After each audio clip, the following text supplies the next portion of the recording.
All right, I am joined by a man who, for Cardinals fans, needs no introduction, but certainly deserves one. Kyle Odegard. If you're a Cardinals fan, you certainly know him from his work with the Arizona Cardinals from 2013 to 2021, and in 2021 he went to Compare.bet, where he is the sports and gambling editor. Kyle, I really appreciate you making time for me. How are you doing today? Doing well. How you doing? Yeah, it's a good day. Spring's, kind of around the corner, which I'm in Georgia, so that spring's probably a little nicer here than it is in Arizona. But yeah, man, things are good. There's some excitement, around the Red Sea, and we're going to talk about that today. So I want to get right into it. A lot of changes have happened in the Cardinals organization since the end of the season. With the moving on from Cliff and Kime, and then obviously the new general manager, the new coach, and the staff and everything that's going on with that process. And I'd love to hear what your thoughts are with all that's gone down in terms of the people and the process that we've seen in this time. I think by the end of the season, everybody knew that change was needed. Clearly, I thought Steve Keim at general manager, they needed to move on. I was a little bit on the fence about Cliff for much of the season. And then once we got to the end, it was like, okay, this is inevitable. They need to shift. And just seeing like the enthusiasm of Jonathan Gannon and just kind of like, I don't know. I wrote yesterday on Twitter. It's just kind of refreshing to see like the way they're talking about Kyler now, where just there seemed like there was a lot of division within the Cardinals last year. So it's kind of refreshing to see them all coming together. What that means as far as the on-field product, the success, obviously wait to be seen, but certainly feels more optimistic at this point, and it kind of feels like they have a new lease on life. So I think the fans feel that way. Everybody was a bit beaten down by the last couple months of last season. So yeah, definitely optimism right now. We'll see. I think they're definitely heading towards a rebuilding phase. Hmm. So it might take a year or two to pay off, but there's a clear direction now, which is always good. Yeah, one of the things we've talked about with in my channel with my community is it feels like there's a lot of differences in the process going external. Everyone's talked about they haven't hired a general manager from outside since Buddy Ryan, and let's be honest, that wasn't really a legitimate hire general manager from outside. That's a really unique situation. We saw how that played out. So it really seems like there's some shifts, and I don't want to. I know you work for the organization, so I don't want to put you in an awkward position to say things about your former employer, but are you seeing what we're seeing in terms of shifts in their approach, and any thoughts on that?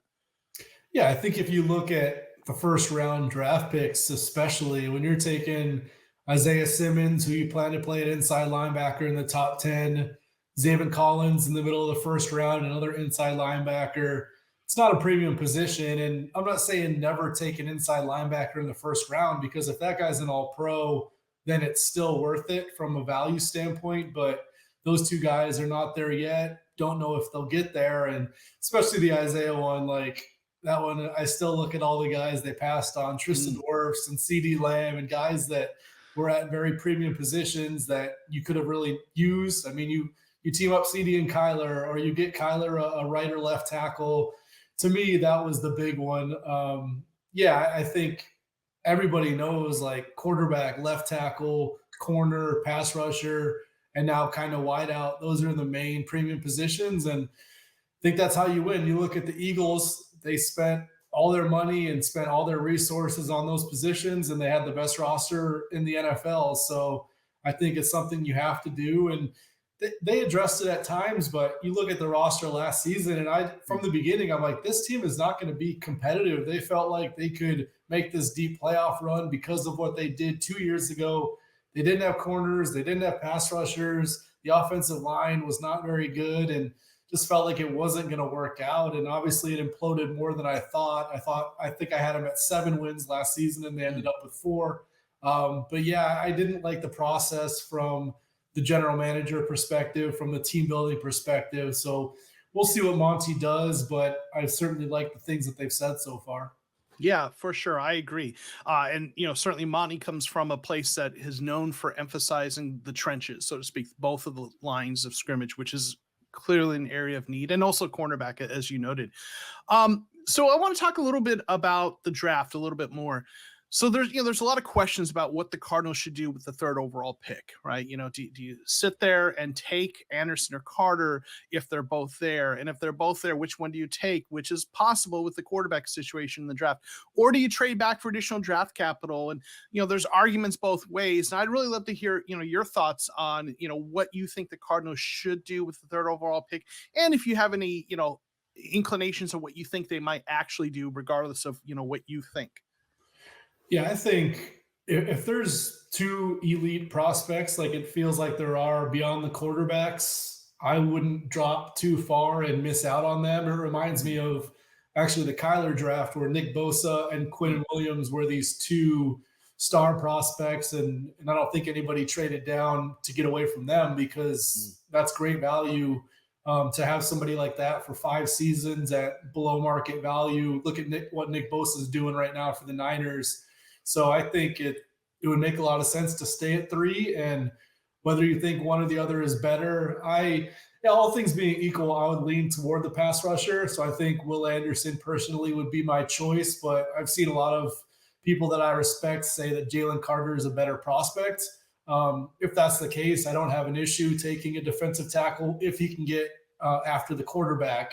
I'm not taking a guy whose forte is stopping the run at number 3 overall. Like, you've got to rush the passer. But if the Cardinals think he can do that, if teams think he can do that, you see what Aaron Donald does. You see what these really talented defensive tackles do, and you can mess up a game plan with just one player if he's that good. So, yeah, I think either one you can't really go wrong if the evaluation is there. I think trading down to 4 would be ideal. And I actually did my first mock draft, and I had that where the Colts need a quarterback, and you can kind of call their bluff a little bit, like, hey, are you guys thinking that we're not going to trade with somebody else and you're willing to stay at 4, or do you need to come up and get the quarterback you want? So I think ideally the Cardinals could go down one spot, pick up a mid-round pick, and still get one of those 2 guys. We'll see where the trade market's at, but that's kind of like the most ideal scenario to me. Still getting one, also adding some draft capital. Yeah, we've talked about that scenario quite a bit. I do my mock draft Monday live stream, so we game out a lot of these different scenarios. It's a lot of fun for us, a way for us to learn about the prospects and such. But yeah, that seems like the dream scenario, right? You trade back a spot, still get one of those blue chip defenders, and add draft capital. Potentially, guys, adding a couple starters, in the process if you hit those draft picks right. So I think that's a great point. We in Cardinal rule land definitely agree with you on that one. So another question more generally about the draft. If you had to rank them, what do you think are the 4 or 5 top positions the Cardinals should address in this draft? I think they're far enough away from competitiveness that I wouldn't get so bogged down into certain positions. I mean, I'm not taking a running back ever in the top 10. Like we said, inside linebacker, I'm not taking somebody like that in the top 10 unless it's going to be like Luke Kuechly or something. Right. But I think generally, like, if you can get some cornerback help, obviously edge rusher, you need a lot of help on that defensive line, on the offensive line. Like, they have a lot of holes. So I think I would obviously lean toward the premium positions, and it seems like a cornerback heavy draft. I think that second round is kind of ripe for a corner, because if 1 or 2 fall out of the first round, you're kind of sitting right there early second. And if you can all of a sudden get edge rusher or a pass rusher in the first round, corner in the second, that defense is starting to look a lot better because you still have those safeties. Isaiah is still a talented player. Zaven came along. So there's some issues there, but if you can start stacking some good players, some good young players, then maybe that defense turns around. Offensive line is obviously one that they haven't addressed as well as they need to have recently. And if somebody's sitting there in round 2, or if you trade down in round 1, I think offensive line would be something too. So it goes back to what you were saying, trenches and corner. Wide receiver is interesting depending on D-Hop, but I don't know. I don't get the sense that they're really going to go wide receiver too early, or be too worried about it after all the resources they spent on wide receiver recently that didn't really turn out. So I feel like, it's going to go back to the trenches and corner, and those are the main spots. Yeah, you talked about how the team is probably a year or so at least from being able to contend, and I definitely look at it kind of that way. It's a process with steps. So, when I've looked at the draft, I'm with you. Receiver is not a position I've typically looked at them taking early. I like taking someone on day three, or maybe a guy like A.T. Perry, someone a little bit later who has some upside. But the way I look at it is fix the offensive line, fix the defense, maybe get a running back early day three to help spell James Conner a little bit. And if you fix those things, Kyler Murray and the pass catching weapons they have can be competitive. And then the next year, then you upgrade those weapons, right? So that's kind of how I'm looking at that. So I think I'm definitely with you on receiver isn't a priority yet, right? They can work with what they got. And it's kind of interesting because they put so much emphasis on receiver, and kind of that was Cliff's philosophy, right? Like, let's get these elite skill guys and let them go to work. And they missed the evaluation on some of them, so they spent a lot of resources on guys that weren't as good as they thought. Andy Isabella being the main one. But yeah, I think like I'm with you. I think if you go offensive line, if you get a run game going like we saw in Philadelphia, like we've seen in Baltimore, and don't put all the pressure on Kyler to like be Superman, I think that's the better way to go. If you can average 5 yards a carry, and it reminds me of that first season with Cliff when they didn't have receivers at all, basically, and they were still fine on offense because they could run the ball. And then when you run it and you have protection, Kyler's a good enough passer to make it work, even with mediocre wide receivers. So I'm with you. I think it'll be interesting with D-Hop, because the only caveat is Kyler Murray's cap hit is only $16 million this season. Then it goes up to, I think, 45 or 50 next year. So it's like, normally I would say you're definitely rebuilding this year, but there's kind of that small part of me that's like, okay, this is the last year Kyler is cheap. Are you going to maybe try to go for it quicker and keep D-Hop and just try to be a little bit more aggressive than usual? I don't think they'll do that, but it just sits in the back of my mind because of the cap hit of Kyler right now. Well, I think that brings to an interesting point, because if you're going to take that approach, which I tend to lean towards what you're saying, that I look at it, I know is it reboot, I like reset. It's not a full on, the change of everything, but they're installing the new system and the players that fit with that. But if you're going to try to compete in 2023 with taking into account, that looming jump in cap hit from Kyler Murray, it seems like short-term free agency is the way you do that, right? Stopgap veterans, guys. Certainly there's a lot of free agents from Philadelphia. So I'd love to hear your thoughts on what you think they might do in free agency, and or what you would do if you were calling the shots. I think what they do and what I would do are probably going to align. I've seen like Javon Hargrave and some of these guys, but if it's me, I'm not spending money on a 30-year-old player. Like, they've done that the last 2 seasons, and you see like, 3 or 4 guys from the Cardinals retired this offseason because they kept on getting these guys near the end, and it clearly didn't work out. I mean, AJ Green was a shell of what he used to be, and JJ Watt played well, but he was injured the year before when they really could have used him. So I think they're probably going to just look for value players that are the right age. I mean, I think you look at Kyler's age, he's still 25, 26. Like, let's find guys that are similar to that age and kind of build this up together, and maybe find guys that are a little bit undervalued and try to find some deals in free agency, and not worry as much about plugging in holes, because there are so many holes. And and we didn't even mention Kyler's ACL. Like, if he misses several games, how realistic is it to make a playoff push this season? So despite the cap hit thing, I do think they're just going to take it slower. And to me, it's like, hey, if there's some diamonds in the rough, if there's some guys that you can sign to 3-year deals that will be part of this growth, that's the way I would go. Not worrying about positions, not worrying about plugging holes. Let's just find good players at good value.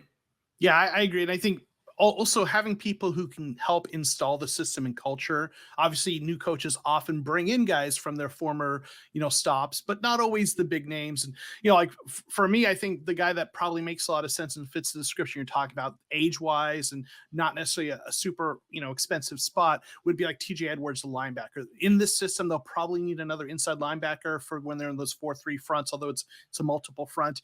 that seemed, your inside linebacker you usually think of as your quarterbacks of the defense. And he's a guy, former, I think, undrafted rookie free agent who played really well. Probably won't be as cheap as we might hope, but seems like a guy you could bring in who would be really helpful as a bridge to installing that. So, but aside from that, I'm with you. Like, as much as we need defensive linemen, I'd rather draft those guys than go with the free agents. I want to, before we get out of here, I want to ask something maybe just a little bit different, a little fun. Uh, in your opinion, who are some of your favorite unsung Arizona Cardinals players, past or present, guys that you think are maybe a little underappreciated, whether it's because of their character or their play or both, that are just kind of, have a special place in your heart? Oh, good question. Well, I don't know. I'm just thinking more from a personality Mhm. standpoint, more so than like hidden value or anything. Like Elijah Penny comes to mind, who Mm. hardcore Cardinals fans know who he is. Not maybe He's a not. fullback with the Giants last time I saw him. Yeah, great guy. He was always fun to talk to. Chase Edmonds, another one of my favorite guys. Actually, a lot of running backs. Don't know why. DJ Foster, who I knew from covering him in high school. Mm. Yeah, I mean, there's been a lot of good players coming through, and it's funny like how NFL guys, you see the 1% that get in trouble or make headlines for being divas or whatever, and honestly, 99% of those guys are really good dudes. And obviously, I mentioned a couple, but most of the time, you got a locker room full of just like regular guys who Mhm. are really good at football, but they're not anything like kind of the stereotypical thoughts that you have for certain players. But yeah, Chase Edmonds, Trent Sherfield, that group. I don't know. I just got along really well with that 2018 group: Christian Kirk, Mhm. Dennis Gardeck, Ezekiel Turner, and that team was horrible. That was one of the worst teams in history for the Cardinals, but they had that group of rookies that I just really vibed with, and I enjoy watching their careers. And they're all basically all spread out now. A few of them are still there, but got along well with Chase and Christian and all those guys. So it's fun seeing them succeed and keeping up with their careers. Yeah, for sure. I and I'll end on this, but I think football players are like any other population of humans. There's going to be, a few bad apples, but I imagine because of what it takes to get there, there's probably more better character in that population sample of the population than there is in the general population. But we hear the bad news, right? So it's nice to hear about those positive things. So speaking of good people, Kyle, I really appreciate your time. It's been great talking to you. I love your work. I've followed you obviously since you were with the Cardinals, and appreciate the way you approach it, and certainly your interest in analytics side of things. I'll give you, just a minute to shout out anything you want or promote anything you want. Let people know where they can find you, and then we'll get out of here. Yeah, covering a lot of Cardinals still, especially on my Twitter feed, but kind of the NFL in general at compare.bet, trying to do interviews with former players and write kind of my opinions on what I see going. But yeah, I mean, you can follow me there. Obviously, follow me on Twitter. I'll kind of just share my thoughts on whatever's going on, whatever pops into my head. But happy to engage with people on there and enjoy it when people read my work as well. Awesome. Well, if you're not following Kyle Odegard, you're doing it wrong. He's one of the good guys out there who, even though he's not specifically covering the Cardinals now, clearly, where his heart's at when you follow him. So, Kyle, thank you again for your time. It's been great chatting with you, and I know my audience really appreciates your time. Sure thing. Thanks, Joe. Thank you.